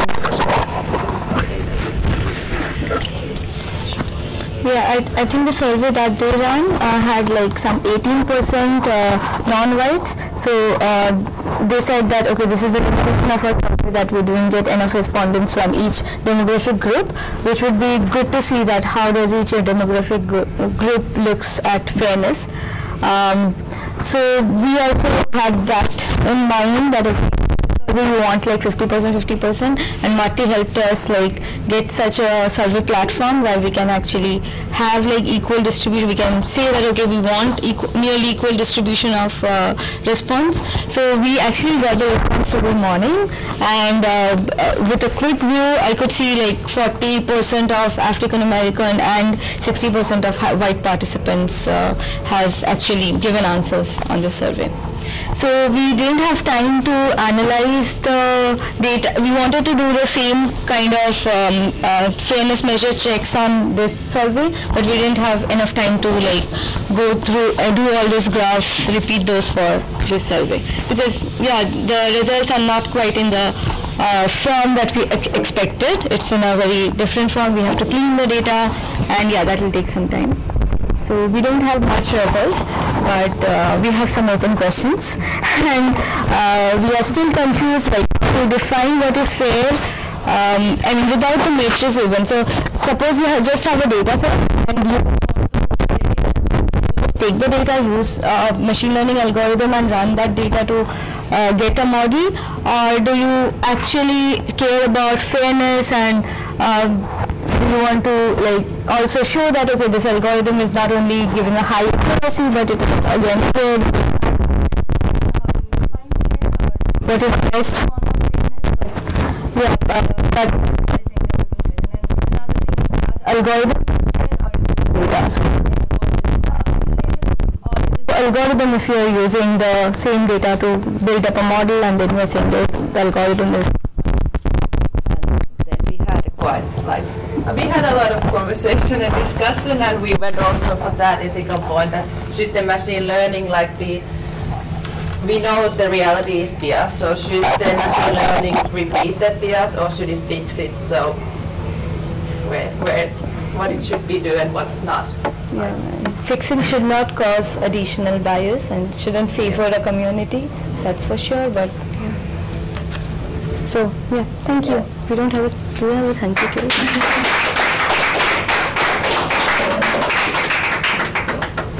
questions?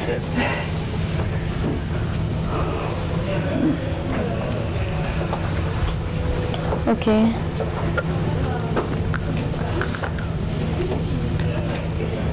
So should we start?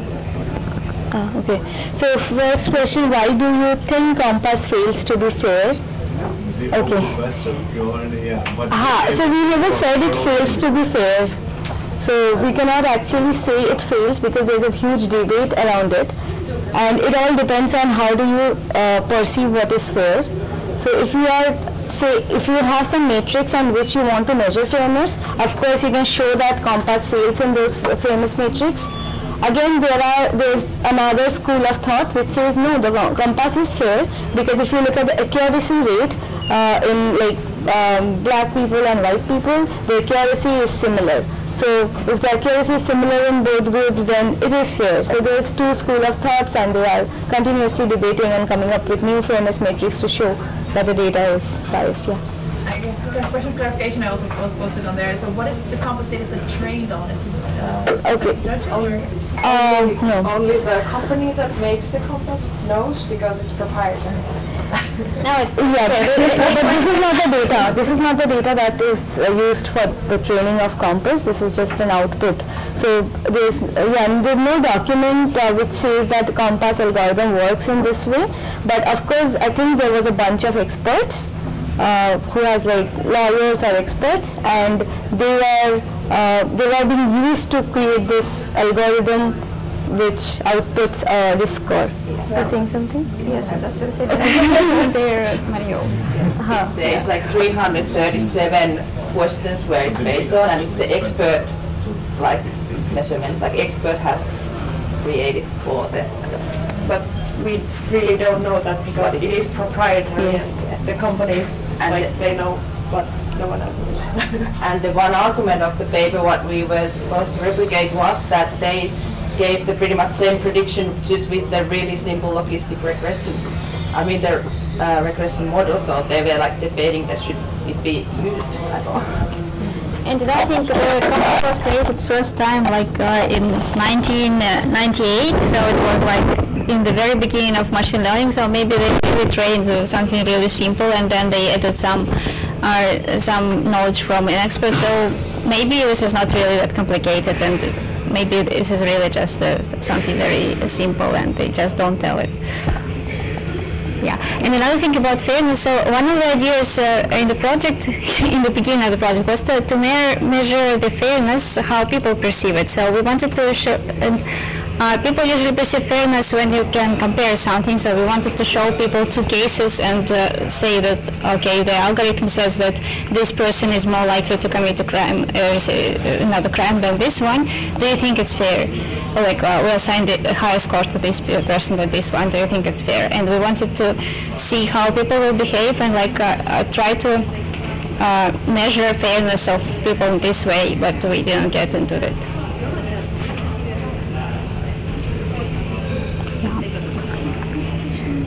And then there is that question about what we are comparing and like what is the estimate. So the estimate is just the score what they get, and judges can use that as one tool. So it's not telling the judges that you should do this way, but it's just one of the features what they can use while they're doing their decisions. Yeah. Is it actually used? Yes, it is used. We don't have the data for that. Yeah, it's used. I think in some states it's used to decide whether like you get like bail before the court hearing. Somewhere they use it actually for the sentencing also.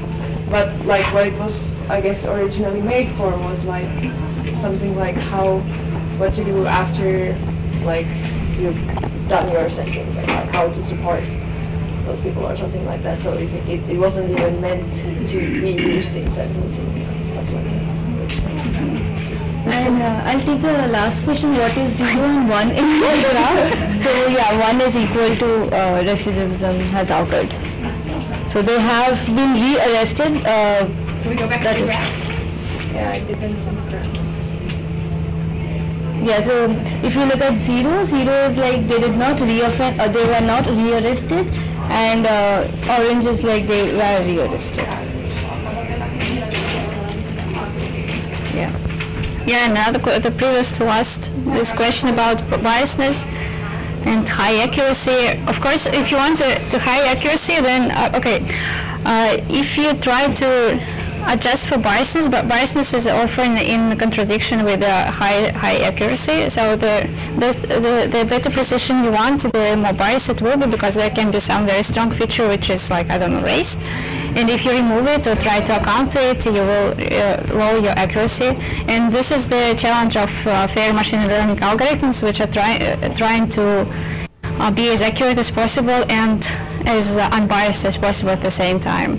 So yeah, there are some algorithms which are trying to achieve this, but it depends always on your metric on accuracy and your metric on biasness. That's it. Yeah. Also, all the metrics that people have been used, they are like dependent on some values that the data is giving.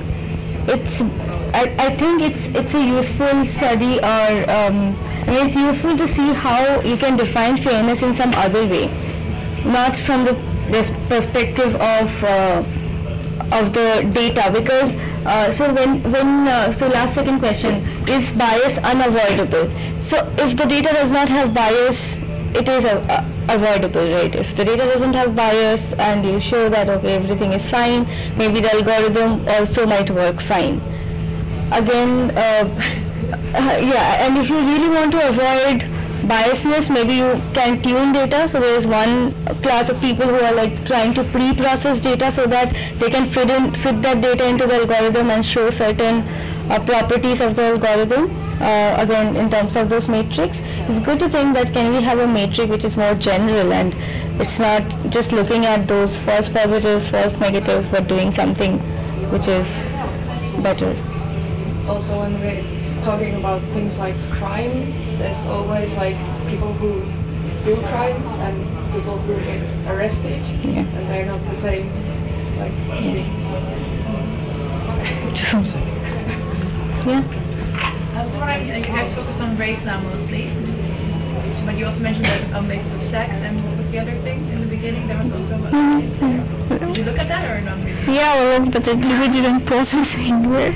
Yeah, we thought we'll just focus on one of them. Okay. Because yeah, you can always show it's biased on age, biased on sex, but then the question is, what is the causal effect? I mean, is it really the case that age, if somebody is younger, that person is more likely to be arrested? Is it actually the case? Then you're actually not finding bias here. That's the cause. I mean, so bias would happen when there is no cause, but unnecessarily you are being involved. For example, maybe you are highly likely to get, so maybe there's a community who is highly likely to get arrested. So of course, if you are highly likely to get arrested, you are highly likely to be in this data set. And because you have a lot of samples from that community in the data set, maybe the algorithm would learn that, okay, whenever it is from this community, it has to do something with crime. And you don't want to do that because it's not directly related, but indirectly related in some sense. And I think like adding for this, it was really, because we have quite interdisciplinary group, and if we would done this like from social science point of view, we maybe would choose the variables by the theory because these will affect for this, but this was nice to do it this way. I see that we can do it many ways, I think.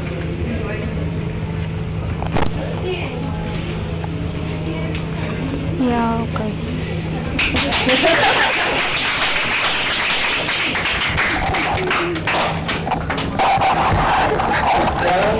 We have our answer. Let's be here back at 1 o'clock sharp. Here? Over here? Yeah. Yes. You're still driving a scooter.